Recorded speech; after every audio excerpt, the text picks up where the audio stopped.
Hey guys, ever wondered if you'd survive the past? Tonight, we're not just talking history. We're plunging you headfirst into the abyss, the year 1325. Forget everything you think you know. This isn't about knights in shining armor. This is about a world so brutal, so alien, you'll be screaming for your heated blanket and penicillin in minutes. Do you really think you have what it takes? Before we rip away that curtain of romanticized history, if you're brave enough to face the grim reality with us, hit that like button. Subscribe for more journeys into the unsettling truths of the past. And tell me in the comments, what's the one modern comfort you think you'd miss the most in the Middle Ages? Seriously. Let me know. Now, lock your doors, maybe say a little prayer to whatever God you believe in, because you're about to wake up in a nightmare. Congratulations! Or maybe not. You've just blinked into existence in the year 1325. The first sensation, not the gentle morning sun, but an itch. A deep, crawling, inescapable itch. The good news, you're alive. The bad news, so are the fleas. And they're feasting on you like it's their last supper. Your bed, if you dare call it that, is a half-rotted straw mattress, a teeming metropolis of bugs, mildew, and decomposing hay that reeks with the ghost of a barn floor it recently was. There's no memory foam, no silk pillows, certainly no Egyptian cotton. Just a single, coarse wool blanket, stiff and heavy as a drowned dog from accumulated grime. Unwashed since a winter you barely survived. You feel every lump, every damp patch, every tiny leg that scurries across your skin. A wave of nausea hits you, the smell of physical assault. You flinch awake as the church bell clangs.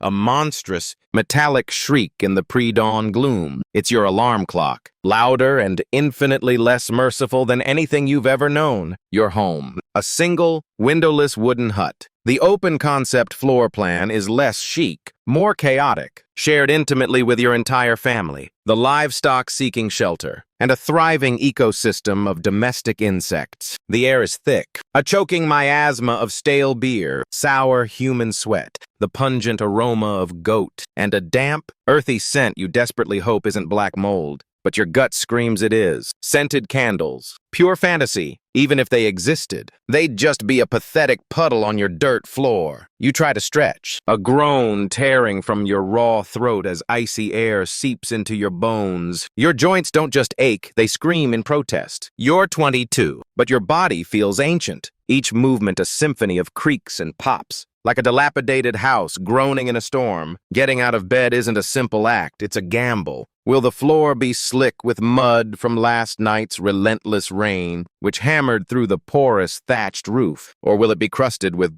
well, something your neighbor's chicken left behind? Either way, your bare feet make contact, and a shudder of disgust ripples through you. You're now part of the local ecosystem, whether you like it or not. And privacy, what in God's name is that? Your entire family, parents, siblings, maybe a distant cousin who arrived last harvest and simply never left, are stirring mere inches away. No bedrooms, no curtains, no concept of me time, just a suffocating, communal existence. This is morning in medieval Europe. You're never truly alone, because parasites, rodents, and at least 8 other human beings are breathing your air, sharing your misery. And the most terrifying part, this is just the beginning of your day. It only gets worse, much worse, from here. So, you've managed to drag your wretched, aching body from your medieval haystack of horrors. A small victory, met immediately by a primal, urgent scream from your bladder and bowels. Nature isn't just calling, it's kicking down the door. This is where the longing for your pristine, tiled modern bathroom becomes a physical pain. There's no gleaming porcelain throne, no soft toilet paper, no flush, not even a resentful plunger lurking in the corner. In the 14th century, relieving yourself is an adventure in public humiliation. If you're a peasant, your bathroom is likely a splintered wooden bucket stashed behind the hut. It's already overflowing. Thanks to Uncle Wolfstan's unfortunate encounter with some questionable turnips last night, the stench is biblical, a palpable entity that claws at your nostrils. You hold your breath, do your business with trembling thighs, and then, the kicker. You heave the contents into the street. Yes, the street. You're supposed to bellow Gardilou, a bastardized old French warning for watch out below. Before you launch the payload, but honestly, who's listening? Who's moving fast enough? Medieval streets are not quaint cobblestone paths. They are open sewers, fetid rivers of human waste, animal droppings, rotting food, and mystery liquids you'd rather die than identify. Think about that for a second. Are you gagging yet? If you're in a town lucky enough to boast public latrines, congratulations. You get to experience the joy of sitting cheek by jowl with complete strangers in a rickety outhouse where privacy is a forgotten myth and ventilation a cruel, sadistic joke. You might make small talk, but for the love of all that's holy, don't breathe too deeply. Toilet paper, an absurd dream. Most people resort to handfuls of straw, scratchy leaves, old rags, clumps of moss, or, if they're feeling particularly decadent, a scrap of wool. Often, it's nothing at all, which might explain why the handshake hadn't quite caught on. And if you're royalty, living in a castle, surely it's better. Well, marginally, you might have a guard robe, essentially a hole in a stone wall that channels your waste directly into the moat below. A brilliant innovation, until your enemies realize it's also a convenient, albeit disgusting, entry point. Yes, attackers sometimes climbed in through the castle's toilet chute. Imagine the sheer terror of that backdoor invasion. So, whether you're a mud-splattered farmer or a silk-clad baron, medieval toileting is a daily ritual of degradation. It's cold, it's public, it's potentially perilous, and it's never, ever not disgusting. One wrong step on a slick path, and you're face first in humanity's collective leftovers. And the worst part, you still haven't even brushed your teeth. Oh! We'll get to that horror next. You've survived the gauntlet of the medieval toilet. You feel like you deserve a medal, or at least a decent breakfast. Right? Something warm, delicious. A small comfort in this brutal existence.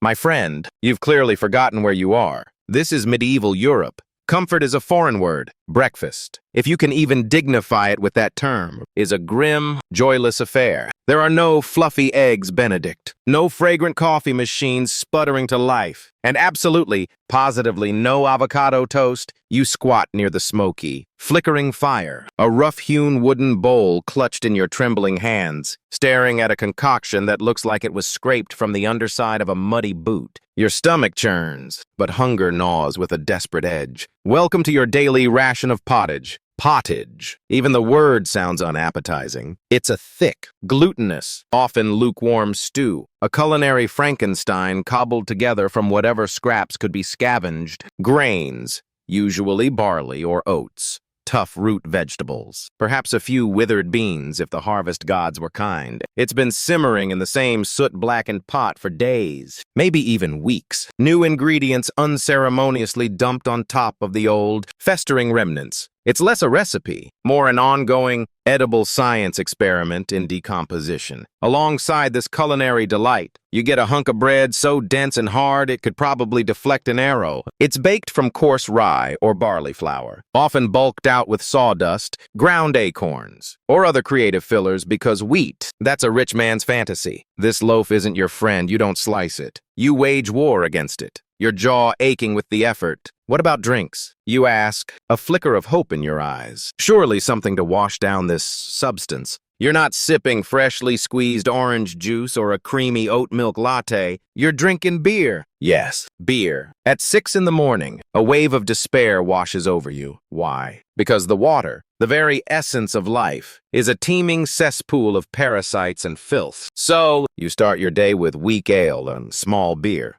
low in alcohol, but crucially, higher in survivability than water. Even the children drink it. No one's thrilled, but at least it probably won't kill you. Immediately, fancy some meat, cheese, keep dreaming. Those are luxuries reserved for Sundays or saints' feast days. And only if your feudal lord is feeling particularly benevolent after a good hunt. Most peasants taste meat only a few times a year, a fleeting memory of flavor in a monotonous diet. Fresh fruit, only when it's in season, and provided it hasn't already been snatched up to ferment into more ale or wine. And don't even think about spices unless you're rubbing shoulders with royalty. A tiny pinch of pepper costs more than your entire family earns in a month. Salt is so precious, it's locked away like treasure. So, you chew your gritty, jaw-breaking bread, gulp down your tepid, vaguely sour medieval beer, and try very, very hard not to think about the rat that might have sampled your pottage during the night. Breakfast doesn't energize you. It doesn't delight you. It just happens to you. A grim necessity. And now, properly underfed and thoroughly demoralized. It's time to work like your very life depends on it. Because, make no mistake, it absolutely,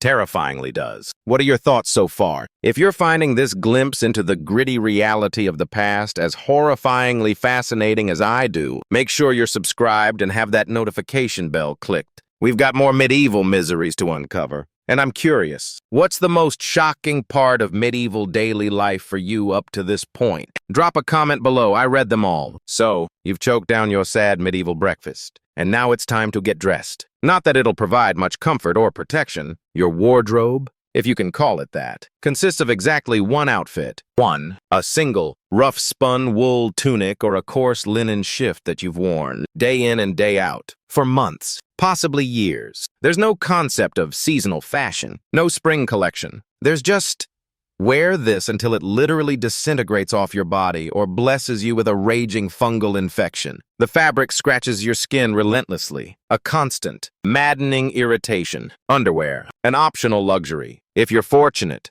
perhaps a thin linen undertunic. If you're not, well, you're going commando under layers of scratchy, sweaty wool, all lovingly, if ineptly, stitched together by someone who probably had no clear idea what a straight seam was supposed to look like. The chafing is a torment you learn to endure in silence. There's no washing machine, no fragrant soap, and absolutely no dry cleaner on the medieval horizon. So, your clothes are a tapestry of stains, mud, grease, blood. Things you daren't identify. They are stiff with grime and sweat, and scented like a compost pile that's been left to marinate in a pigsty during a heat wave. The odor clings to you, a personal cloud of medieval misery. Even if the thought of washing them crosses your exhausted mind, it's a Herculean task. You'd have to haul water, likely contaminated, from a distant river or well. Heat it painstakingly over a precious fire. Scrub your tunic on a rough board with abrasive ashes or harsh lye if you could even get it. And then hang it in the sun, which, in many parts of Europe,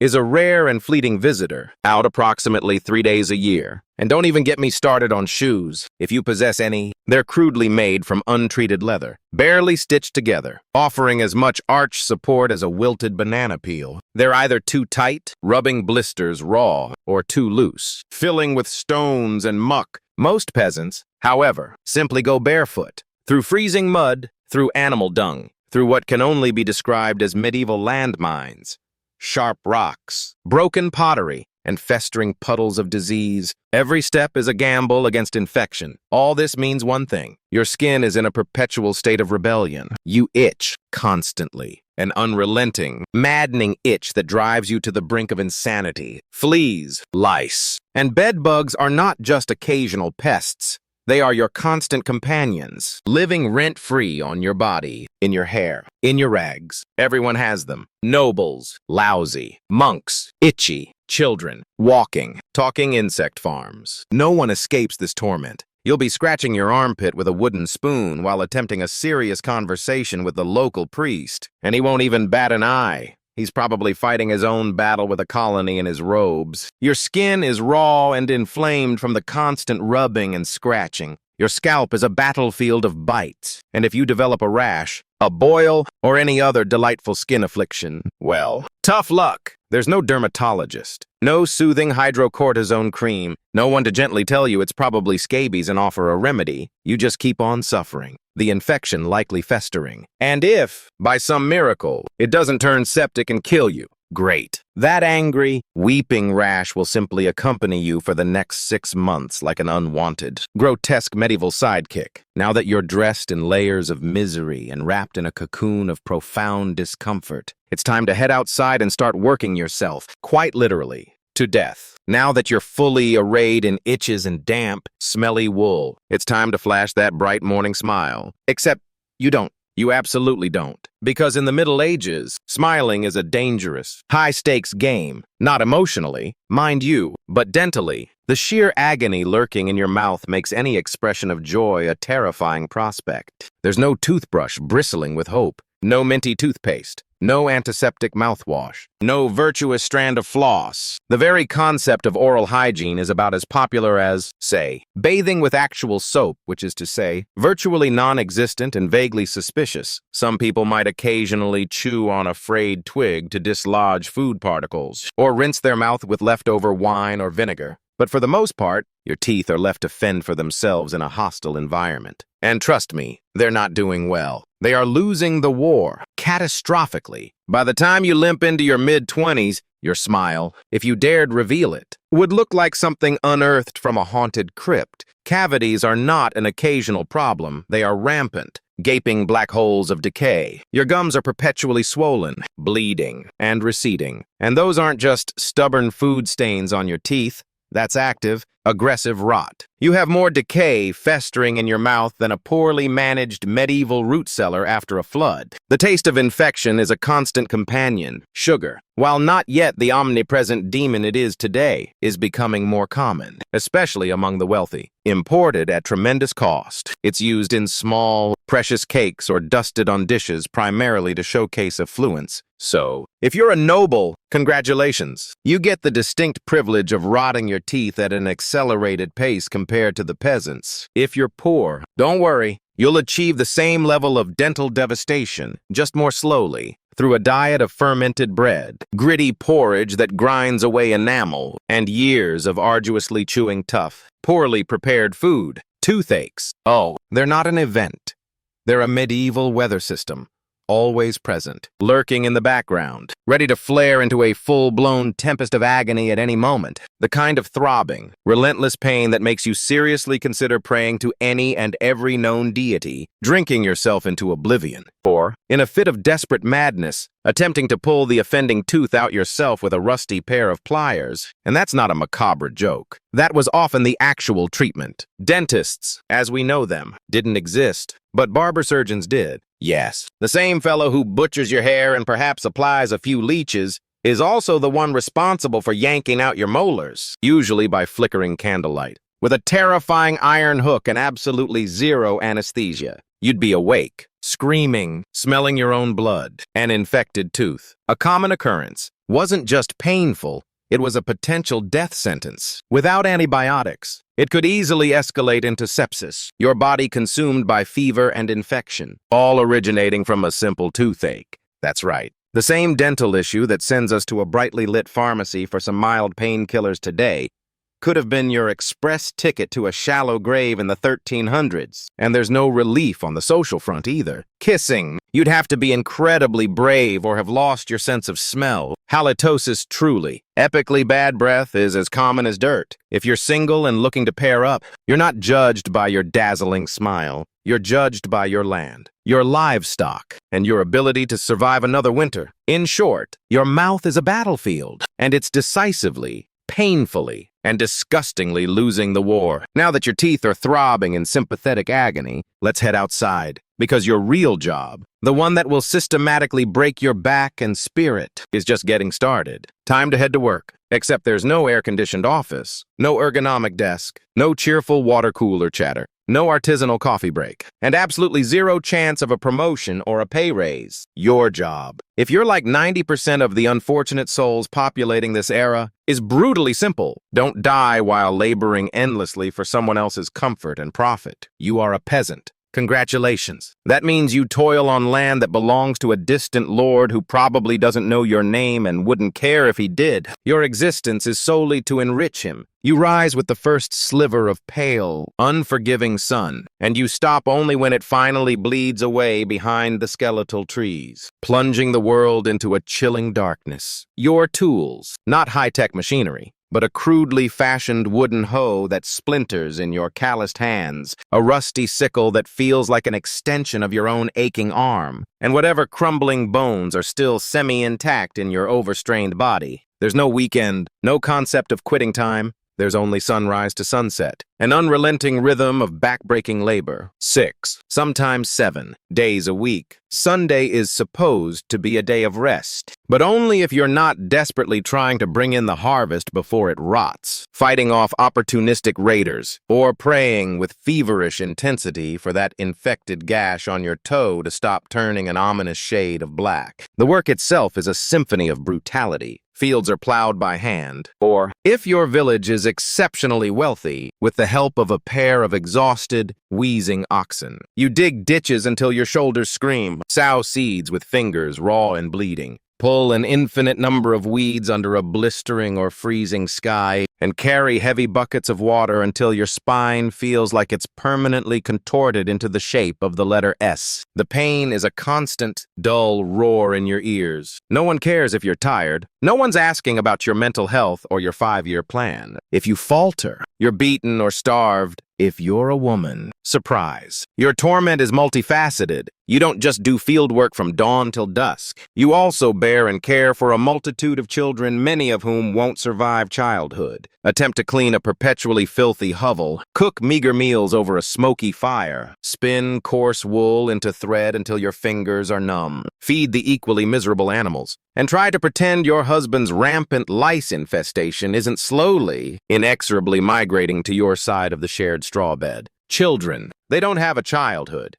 They have an apprenticeship in suffering. They start helping out around age 5. No school, no brightly colored toys, just a miniature wooden rake, a gnawing hunger, and a distant, flickering dream of one day not dying from the flu or a simple cut. And if you're one of the few who isn't a farmer, perhaps you're a blacksmith, a tanner, or a cooper. Great. You still spend your days inhaling toxic fumes, working with roaring fire, handling caustic chemicals, or wading through animal guts, all within poorly ventilated, dark, and dangerous sheds. The pay, basically survival. If you're lucky, a few scraps of food, a leaky roof. The perks, occasional third-degree burns, missing fingers, or chronic lung disease. Break a bone. Too bad. Bandage it with a dirty rag and hope for the best. Get a fever. Drink some more of that weak, warm beer and keep going. You can't afford to stop, not even for a single day, because if you don't work, you don't eat. And if you don't eat, well, medieval Europe has a swift and unsentimental solution for that. It's called being replaced by someone even more desperate. So, you grip your shovel, your hoe, your hammer. You ignore the blisters that weep and bleed, the muscles that seize and cramp,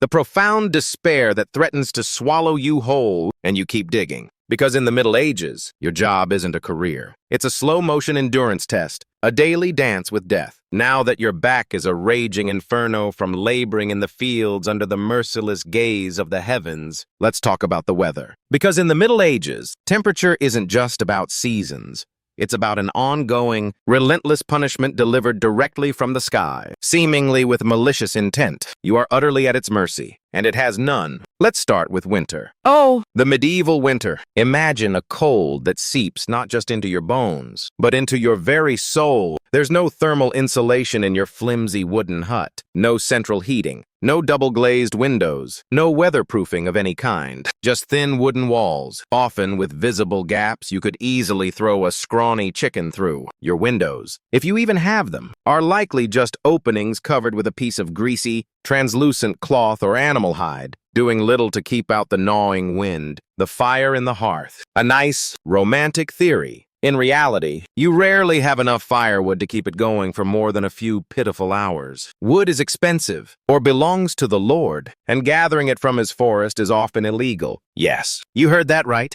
You could be flogged, maimed, or even executed for picking up the wrong stick from the wrong patch of forest. The injustice of it burns colder than the wind. You bundle up in your one damp, perpetually itchy wool tunic, huddled pathetically near the dying embers of the fire, your breath misting in the frigid air.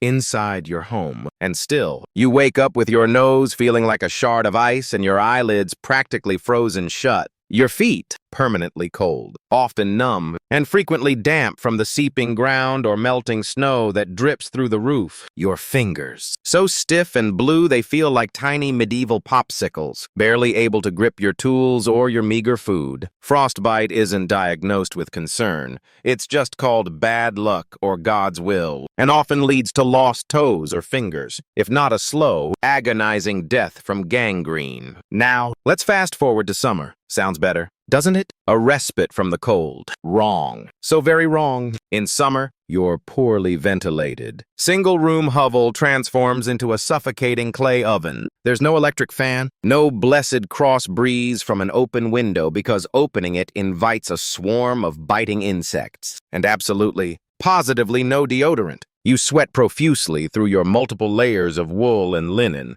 layers you can't remove because showing too much skin is scandalous, inviting social judgment, and also leaves you vulnerable to brutal sunburn and an even more ferocious onslaught of insect bites. The flies are out in full, buzzing, feasting force, irresistibly attracted to your unwashed body, the open sores, and the pervasive smell of last week's goat stew that's still gently fermenting in a dark corner of the hut. Mosquitoes, fat and whining, buzz relentlessly by your ear while you try to sleep. Assuming you can even achieve sleep through the cacophony of your neighbors yelling, babies crying in hunger or pain, and the rustling of unseen creatures in the thatch above. Out in the fields, the sun bakes you like a forgotten piece of bread. No sunblock, no wide-brimmed hat, unless you've managed to fashion a pathetic one out of straw, making you look like a desperate, half-starved scarecrow. The heat shimmers off the parched earth, and the air is thick with dust and the smell of your own sweat. Heat stroke isn't a recognized medical condition. It's just called taking a bad turn or being struck by the sun, and it often leads to a swift, brutal end. So, you're either shivering uncontrollably in your own hovel, your teeth chattering, wondering if your toes will survive to see the spring, or you're sweating through your only pair of socks if you have them while your thighs chafe raw and bloody into oblivion. And the one thing that never, ever changes, no matter the season, your clothes still itch like fire, your food is still a deplorable insult to digestion, and your next grueling, soul-destroying job is still waiting, looming over you. Welcome to climate control, medieval style. There is none, only suffering, feeling a desperate, rasping thirst, need to freshen up, to wash away the grime and despair. Want to splash a little cool water on your face to try and wake up from this damp, feverish dream of a life. Too bad. Brace yourself, because in medieval times, water isn't your gentle, life-giving friend. More often than not, it's actively, insidiously trying to murder you, quietly and painfully. Let's start with drinking water. The nearby stream might look deceptively fresh, perhaps bubbling merrily over smooth stones, clear as crystal, like something out of a romanticized fantasy movie. But spoiler alert, it's a lethal illusion, just a little way upstream. Someone almost certainly just dumped the putrid contents of a chamber pot into it, or their livestock are relieving themselves directly in it. And if not that, then a bloated, dead pig or some other decaying animal is probably slowly decomposing in its depths, leaching all sorts of horrors into the current. Parasites, worms, flukes, things you can't see, along with a vibrant cocktail of deadly bacteria, and the entire microbial army of medieval Europe are patiently waiting in every single innocent-looking sip. Drinking this water is Russian roulette with a full chamber. That's precisely why people drank beer. Yes, beer, all the time, even young children. But before you start imagining medieval toddlers doing keg stands and slurring their nursery rhymes, understand that this was predominantly small beer.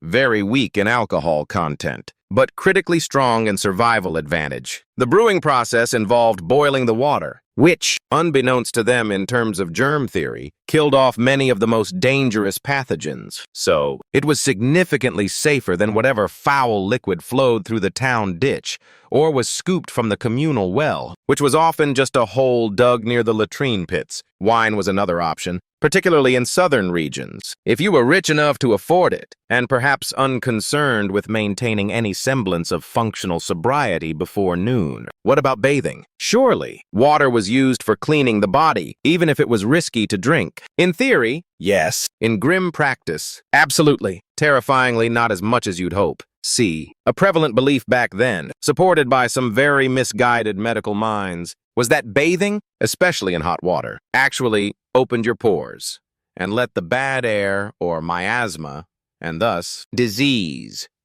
into your body. That's right. Washing yourself thoroughly was often considered medically risky. You were thought to be cleaner, or at least better protected, if you never removed the thick, protective layer of accumulated filth, sweat, and grime caked onto your skin. It was your personal, all-natural armor against illness. Communal bathhouses did exist in some towns, particularly earlier in the Middle Ages, but they quickly gained reputations not just for hygiene, but as places for gossip, illicit liaisons, and sometimes full-on medieval extracurricular activities. So, naturally, the church, ever vigilant against perceived sin, got involved and many were shut down or fell into disrepute, even if you cherished the rare desire to bathe privately. It was a full-scale production. You'd need to fetch countless buckets of water from the well or river, haul it back, then laboriously heat it over your precious fire.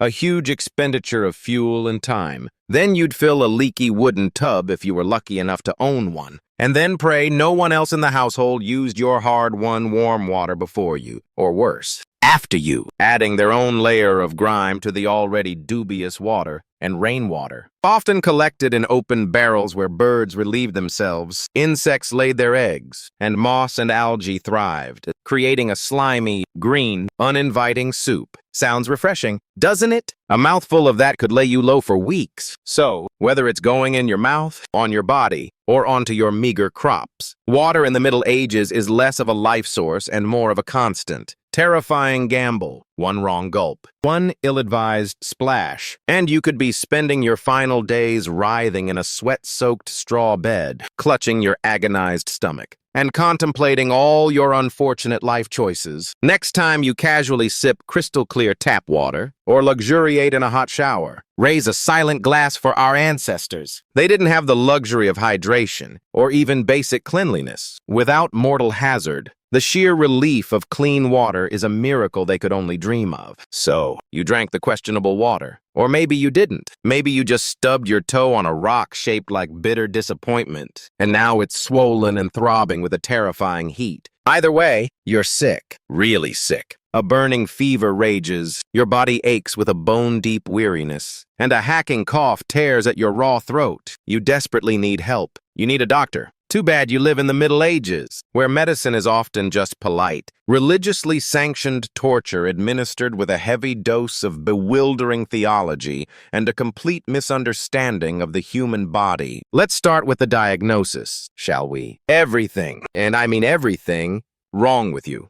Whether it's a persistent cough, a gruesome skin rash, a shattered bone, or the creeping, terrifying dread of the plague, is almost certainly caused by your humors being out of balance. The four humors. According to the profoundly flawed medieval science inherited from ancient Greece, were blood, phlegm, yellow bile, and black bile. Your health, apparently, depends on keeping these internal fluids perfectly balanced, like some sort of grotesque internal soup recipe. Get one ingredient slightly off, and disaster ensues. Got a raging fever, burning skin. Clearly, you have an excess of hot, moist blood. The logical answer? Bloodletting, of course. Let's just drain a significant portion of your vital life force into a bowl using a terrifyingly unsterilized, dull blade. Or, for a more organic touch, a collection of hungry, squirming leeches applied to your veins. And yes, barbers were often the ones performing this delicate procedure. Imagine the scene, getting a dodgy haircut and a potentially life-threatening hemoglobin extraction in one convenient, terrifying sitting. 2 for 1, baby. Your head spins, not from the fever, but from the sheer blood loss, feeling overwhelmingly sad, anxious, or melancholic. That's clearly an excess of cold, dry black bile. The cure for this imbalance of melancholy: potent laxatives to purge your system, perhaps a warm herbal enema, or just a lot of fervent prayers and a cold compress applied to your fevered brow while everyone in the village avoids eye contact with you and quietly starts carving your coffin. Just in case, your despair deepens. Now, if you're unfortunate enough to break a bone or suffer a nasty, gaping wound, you're in a world of unimaginable agony. There's no anesthesia, unless you count the mercy of passing out from sheer, unadulterated pain, or getting blind drunk on rough wine if you can afford it. Surgery, if attempted, is performed with knives and saws that likely haven't been properly cleaned since the last crusade, if ever. Tools are sometimes heated over a fire, not for sterilization, a concept centuries away, but because they just look more intimidating and might cauterize a bit of the bleeding. Antibiotics. You might as well wish for a flying pig. Germ theory. Utterly unheard of. They genuinely believe disease comes from bad air miasma, demonic possession, or, most commonly, God being thoroughly annoyed with your personal moral failings and sinful thoughts. Got a stomachache after eating that week-old pottage? Must have been your lustful thoughts last Tuesday. Hope you like confessing your deepest sins while simultaneously vomiting your guts out. If your condition inexplicably gets worse despite or, more likely, because of these treatments, you'll be subjected to more leeches, possibly some bizarre concoctions involving crushed beetles, animal dung, or powdered mummy, yes, really. And a priest will be permanently stationed at your bedside, intoning last rites with a grim sense of inevitability. At this point, they're not really trying to cure you. They're preparing for the ultimate, and often only effective, medieval cure, death. And if, by some astonishing miracle, you actually recover, everyone just assumes God took pity on your wretched soul. The doctor takes full credit, adjusts his spectacles, and the leech gets a promotion to a juicier vein on the next unfortunate patient. So yes, in the Middle Ages, medicine is less about actual healing and far more about surviving the cure. It's a terrifying lottery where the prize is often just more suffering. After a long, grueling day of back-breaking labor, contending with lice and narrowly avoiding leeches, it's finally time to eat again. You shuffle, exhausted and aching, back to your dark, smoky hovel. Your stomach growls with a painful emptiness, a hollow echo in the misery. You're ready, desperate even, for the one potential joy left in this wretched life. A warm meal. Bad news. My friend, your evening meal is probably, actively, trying to kill you too. Let's begin with the absolute basics. Food preservation, as we understand it, doesn't really exist. There's no humming refrigerator, no frost-covered freezer, just rudimentary methods like salting if you can afford salt, smoking, which often just adds a layer of carcinogens, or the vague, desperate hope that the chilly winter air will keep things from turning into a biohazard too quickly. Your meat, if you're one of the exceedingly lucky few to have any, has likely been hanging for days, possibly weeks, covered in a buzzing cloud of flies, marinated in a questionable, murky brine, and quite possibly shared with a curious rat or two during the night. You try not to look too closely at the greenish tinge or the faint, sweet smell of decay. Bread, as we've established, is the cornerstone of the medieval diet. But even this simple staple isn't safe. In bad harvest years, which are frequent, desperate peasants bulk up their loaves with whatever they can find. Tree bark, sawdust, even clay, just to make it stretch. To fill their bellies with something, anything. And if it's rye season, there's an exciting bonus. Ergot, a charming little fungus that can grow on damp rye, producing powerful alkaloids. Consuming ergot-contaminated bread can lead to a delightful condition called St. Anthony's fire, causing horrific convulsions, terrifying hallucinations, gangrene where your limbs literally rot and fall off, and, quite often, a miserable death. It's like eating bread randomly laced with LSD and a dose of tetanus. Every bite is a gamble. Vegetables, only if they're in season, and usually boiled into an unrecognizable, flavorless mush. And you know what's almost always in season, or at least stores well. Turnips. So many turnips. Boiled turnips. Mashed turnips. Turnips floating sadly in your pottage. Which, if you recall from the breakfast horror show, is basically a continuously simmering hot swamp of mystery ingredients that's potentially been on the go since your great-grandfather's funeral. Fruit might be a rare treat in the fall, but it rots with astonishing speed. And sugar, as we know, is a rare, exorbitant luxury, hoarded by the rich primarily to show off their increasingly blackened, decaying teeth. Dairy is another high-stakes gamble. Fresh milk spoils within hours without refrigeration. Butter and cheese fare slightly better, thanks to fermentation, but they're often teeming with bacteria, some harmless, some decidedly not. People eat them anyway because, frankly, the alternative is often chewing on your own boot leather for sustenance. Your stomach lurches at the thought. And let's talk about seasoning, the art of making food taste like something other than despair. Spices like pepper, cinnamon, or nutmeg. They're worth more than gold, literally. They travel vast distances, controlled by powerful merchants, and are far beyond the reach of any commoner. For the average peasant, flavor comes from onions if you're lucky, a precious pinch of salt if you haven't been robbed of it, and the ever-present seasoning of pain and resignation. Most meals taste like wet burlap that's been sprinkled with sadness and regret. But food isn't just a direct health hazard.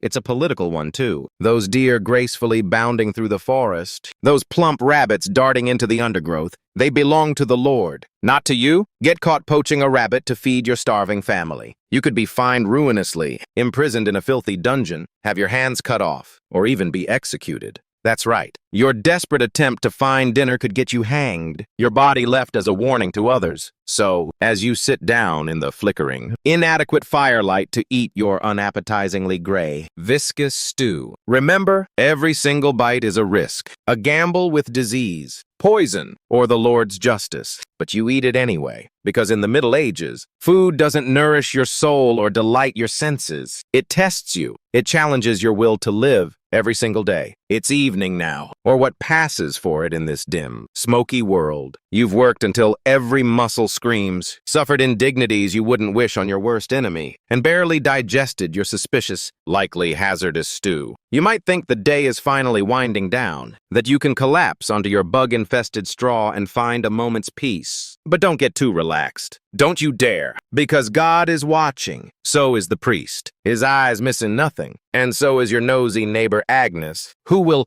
absolutely rat you out to the authorities if you miss Mass or utter a careless, blasphemous word. In medieval Europe, religion isn't just a part of life. It is life. It's the air you breathe, the lens through which you see everything. The church controls your calendar, your laws, your education if you're one of the microscopic elite who can read, your birth, your marriage, your death, and every single terrifying, confusing moment in between. Think of it as your omnipresent, all-powerful spiritual landlord, and you, my friend, are always behind on your spiritual rent. The fear of divine retribution is a cold knot in your stomach. Every day is rigidly structured around the clanging of prayer bells. The town church bell rings in the morning, at noon, and in the evening, not because people are forgetful, but because missing prayer, or even appearing insufficiently devout, is a sin, a serious sin with potentially dire consequences, both in this life and the next. Forget to bow your head at the right moment. Sin. Accidentally eat meat on a Friday during Lent. Sin. Think about your neighbor's comely wife in that one vivid dream you had. Double sin. And you'd better confess it quickly. And yes, hell is very, very real. Not an abstract concept, but a visceral, terrifyingly tangible place. Priests describe it in glorious, horrifying detail during their sermons. Their voices thundering through the cold stone church. Rivers of fire, lakes of boiling blood, gibbering demons with razor-sharp pitchforks and an eternity to torment you. The eternal, agonized wailing of the damned. If the constant threat of plague, famine, and violence doesn't keep you awake at night, the vivid fear of eternal damnation definitely will. You lie on your straw, imagining the flames licking at your heels. You can't read the Bible yourself, even if you desperately wanted to. It's written in Latin, a mysterious, sacred language reserved for monks, the clergy, and that one incredibly privileged noble kid who's considered too good for dirt and actual labor. You rely entirely on the church, on your local priest, to interpret everything for you, God's will, the meaning of life, why your crops failed again. And that means if the priest says your crop failure is a direct result of you not praying hard enough or not tithing enough, well, time to kneel harder and dig deeper into your already empty pockets. Tithes, a tenth of everything you own, produce, or earn,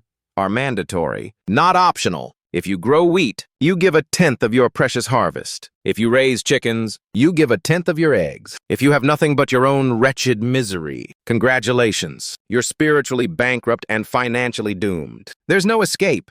holidays, their holy days, dozens of them, interrupting the relentless cycle of work. And while they offer brief breaks from back-breaking labor, they're not for fun and relaxation. They're for attending even longer masses, for fasting until you're dizzy with hunger, for confessing your endless litany of sins, and for reminding yourself over and over that joy is a dangerous, worldly indulgence that probably offends God. Questioning the church, even in the privacy of your own mind, is incredibly dangerous. Heretics are hunted down and burned alive at the stake. Their screams a public spectacle. Those accused of witchcraft, often just women who knew a bit about herbs or were a bit too independent, are drowned or hanged. Blasphemers are flogged, their tongues pierced, or worse. And skeptics, they are very quickly and very painfully reformed or silenced. So, you go through the motions. You chant the Latin prayers you don't understand. You bow your head at the appropriate times. You stare at the terrifying images of damnation painted on the church walls. And you pray, with every fiber of your being, that your soul, after enduring this dirt-covered,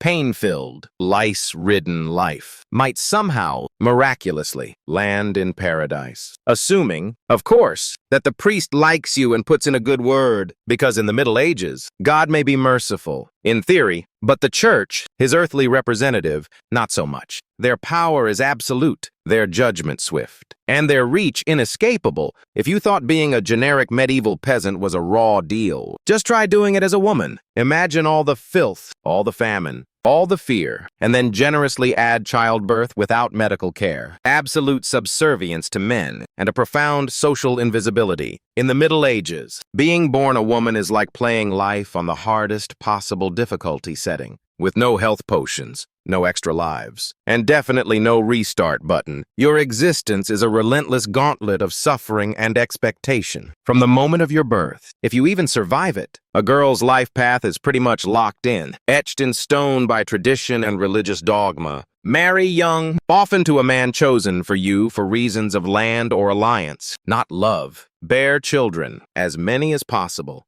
because so many will die. Serve your husband unquestioningly, and then die tired, worn out, and largely unthanked. The cold dread of this predetermined path settles in your heart early. Education, not likely. Unless you're from a very wealthy, noble family and packed off to a convent which has its own set of rigid restrictions. Your intellectual development probably stops around the time you learn how to churn butter without spilling it and patch a threadbare tunic. Your mind, full of questions and nascent thoughts, is considered secondary to your womb and your ability to perform domestic labor. Marriage happens early. Terrifyingly early. It's not considered weird or immoral to be betrothed at age 12 and pregnant by 14 or 15. It's often not about love or even affection. It's a transaction, a contract about land, livestock, family alliances, and the crucial production of heirs, preferably male. Your opinion on the matter, not required, not solicited, and certainly not valued. You are. In many ways, property being transferred. Once married, you are, for all intents and purposes, your husband's property, legally, spiritually, physically.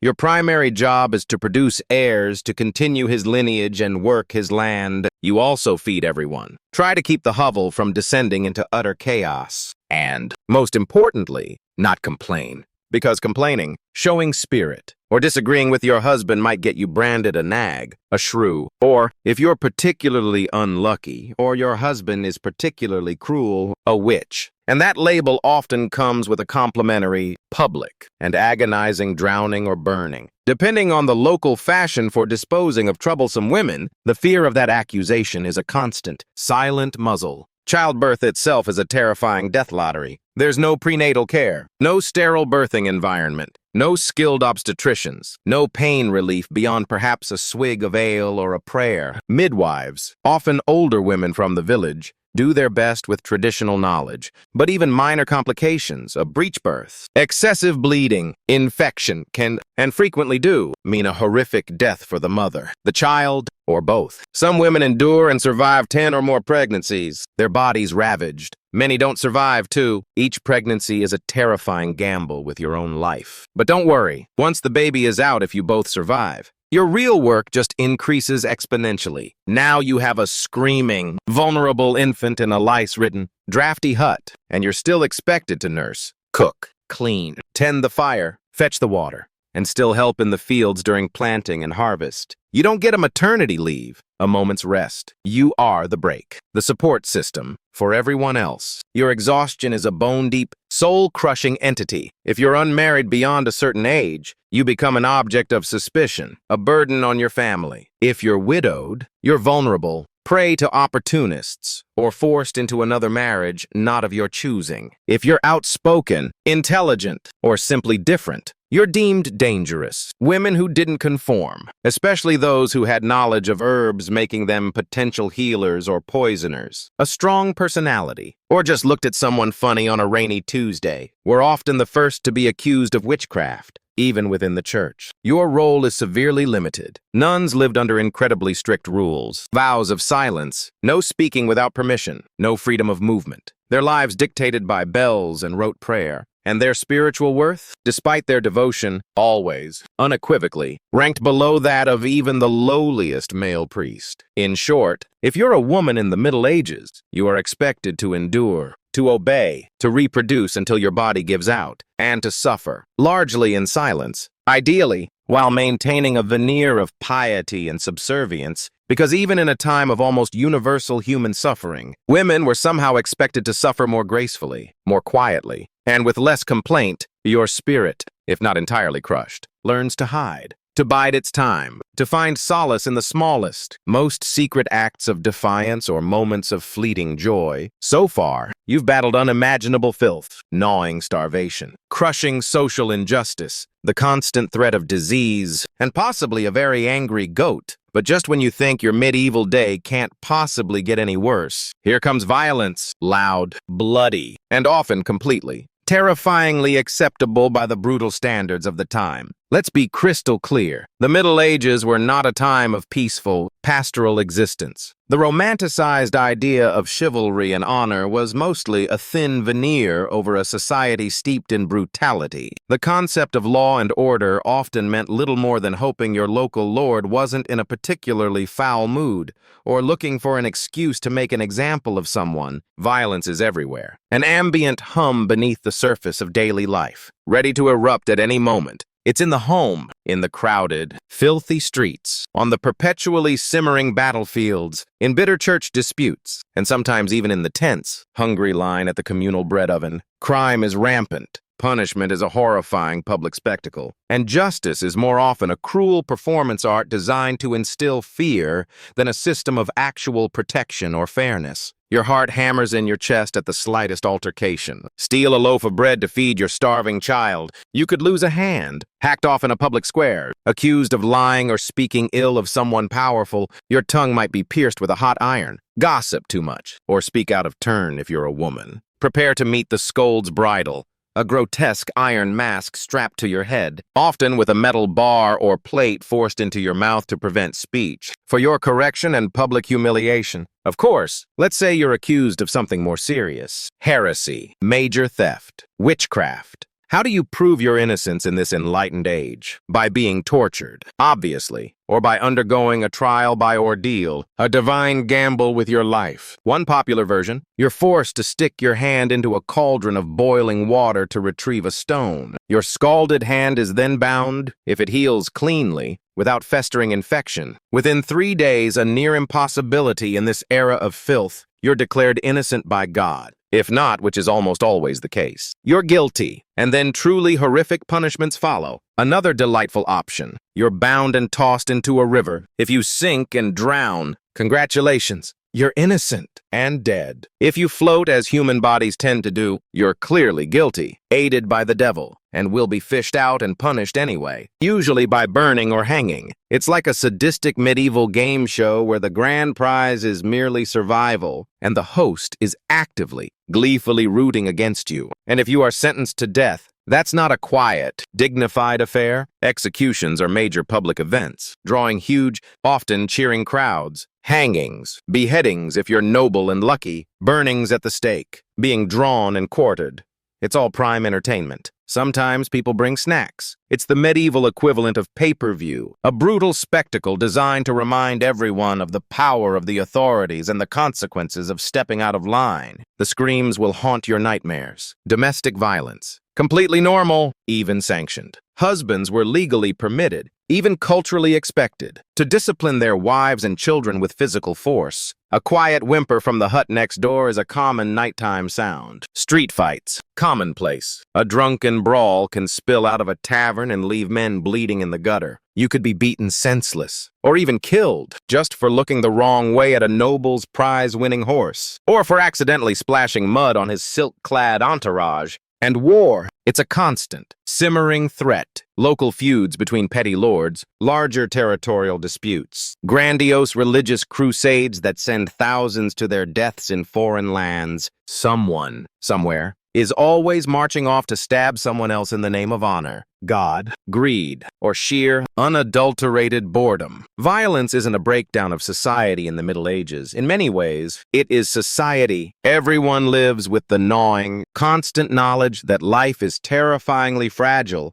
justice is arbitrary and cruel, and your neighbor, the one you share a fence with, might bash your head in over a disputed pig or a perceived insult. So, you walk carefully, you keep your eyes down, you try to appear insignificant, and you never, ever trust anyone with a club or a glint of madness in their eye. Every shadow could hide a threat. At this point, you've miraculously made it through the relentless onslaught of lice, the terrifying prospect of leeches, the misery of laundryless, itchy existence, and the ever-looming threat of public disembowelment or being burned for looking sideways at a priest. You feel ancient, worn down to a nub. But now comes the final, inevitable chapter of most medieval lives, an early, unglamorous, and often agonizing death. If you are somehow, miraculously, still alive and breathing past the age of 40, you are practically a medical marvel, a local celebrity. You might even be reverently, or perhaps mockingly, referred to as the Old One, which is less of a respectful nickname, and more a stark acknowledgement of a statistical miracle. You've dodged more lethal arrows of fate than can be counted. Let's break down the grim reality. The average life expectancy in this era hovers around a horrifying 30 to 40 years. But even that bleak number is deceptively high, as it's heavily dragged down by the appalling rates of infant and child mortality. Nearly half, Bedtime of all children born will die before reaching the age of 5. Disease things we now cure with a simple pill. Malnutrition, a bad winter, a contaminated sip of water. That's all it took. No vaccines, no antibiotics, no effective medical care. Often no real hope once a child fell seriously ill. The wail of grieving mothers is a common sound. If you somehow survived the gauntlet of childhood, you entered adulthood already weary, your body likely bearing the scars of past illnesses and chronic undernourishment. Work, as we've seen, began as soon as you could walk upright and contribute, and by 25, your joints already creaked and ached like those of a modern-day octogenarian. You might be missing several teeth, perhaps a finger from a farming accident or frostbite, and most, if not all, of your original youthful optimism. Women, as always, faced a particularly deadly gauntlet. Childbirth. It was one of the single leading causes of death for medieval women. No effective pain relief, no sterile conditions, no understanding of infection control, no emergency surgical intervention like a C-section, just prayer, perhaps some herbal remedies of dubious efficacy, hot water,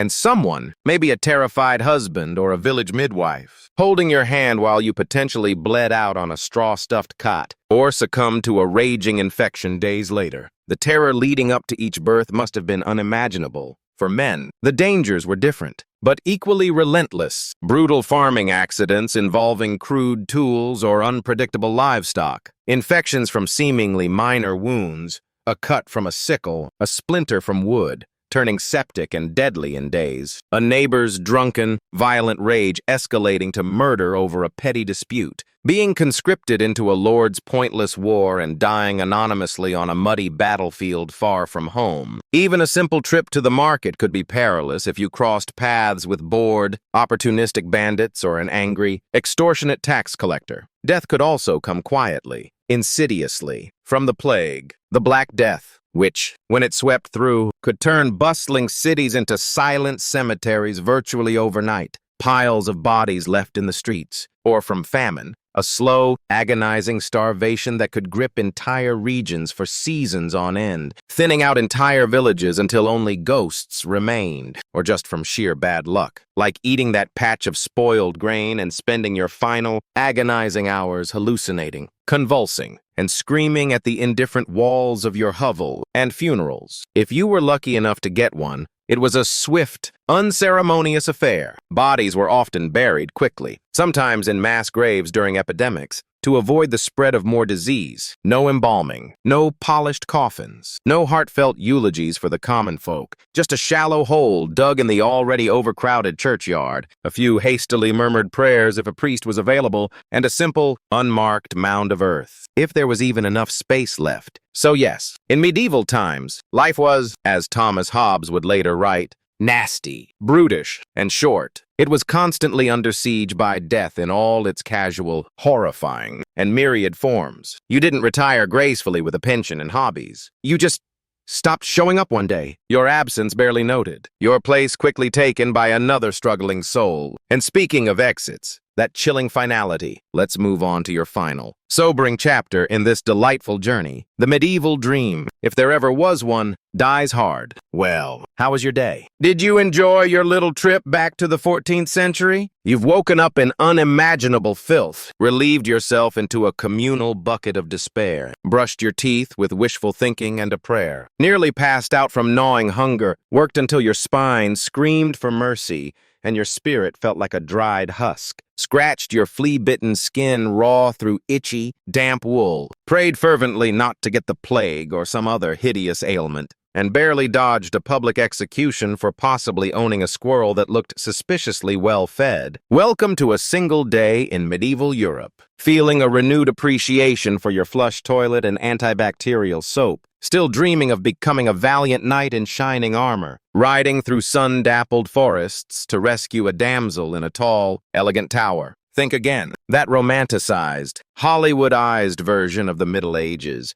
Gallant swordsmen with perfect teeth, noble ladies in pristine silk, heroic battles fought for glorious causes, and endless feasts in brightly candlelit great halls. It's a pervasive, seductive myth, polished by centuries of fairy tales and fantasy novels. The truth, as you've just experienced, was infinitely more gritty, cruel, terrifying, and profoundly, crushingly unfair. Hierarchy was everything, absolute and unyielding. If you were born poor, you stayed poor. Your life, a relentless cycle of toil and hardship, with almost zero chance of escape or advancement. If you were born rich, into nobility, congratulations. You had a better chance of surviving infancy, eating regularly, and not freezing to death. But you were still just one bad political decision, one unfortunate bout of dysentery from poorly stored food, or one infected splinter away from a hasty, unceremonious burial. Even the nobles weren't immune to the pervasive misery. Their grand castles were often drafty, cold stone refrigerators, filled with the same fleas and smoke as peasant hovels, and their lives were frequently consumed by politically motivated marriages, betrayals, and violent feuds. Sure, you might have had a fur cloak and a goblet of spiced wine, but you also had a pretty decent chance of dying in a pointless skirmish, from a hunting accident, or from that aforementioned infected splinter. Not exactly the lap of luxury and ease. The simpler times weren't simple.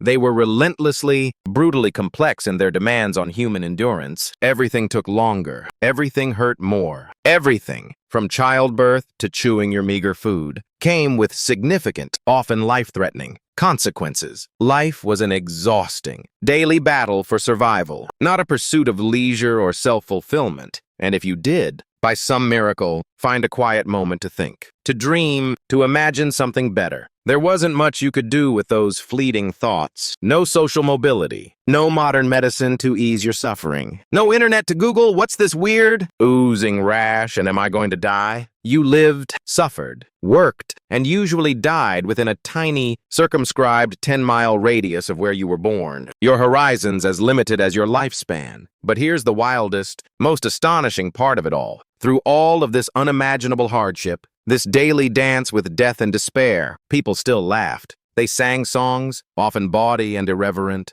They told stories around flickering fires. They fell in love, fiercely and desperately. They found moments of joy, of community, of meaning, even in the darkest, most oppressive chapters of human existence, not because life was easy, or fair, or kind, but because humans are stubborn, resilient, and inexplicably hopeful like that. Even amidst the muck and misery, they somehow, instinctively, made space for light, for connection, for the stubborn refusal to be entirely extinguished. So tonight, when you slip into your clean, comfortable bed, with your functioning indoor plumbing, your readily available antibiotics, your central heating, and your pantry full of food that won't try to kill you, maybe, just maybe, take a moment. Say a quiet, profound thank you to the centuries of progress, to the relentless march of science, to the hard-won struggles for rights and sanitation that separate your reality from theirs, and perhaps spare a thought, a moment of genuine gratitude for your distant ancestors, those anonymous souls who fought the rats, the famine, the feudalism, the filth, and the overwhelming despair, so that one day, centuries later, you wouldn't have to. They endured the nightmare so you could live the dream, however imperfect it may be. If this journey into the stark realities of the past has resonated with you, or even just made you incredibly thankful for your modern mattress, please consider liking this video and subscribing for more deep dives into history's forgotten corners. What was the one aspect of medieval life that truly shocked or surprised you the most from our little trip? I genuinely love to hear your thoughts in the comments below. And hey, if you know someone who still thinks the Middle Ages were all about chivalry and fair maidens, maybe share this with them. Until next time, stay curious and be profoundly grateful for the 21st century.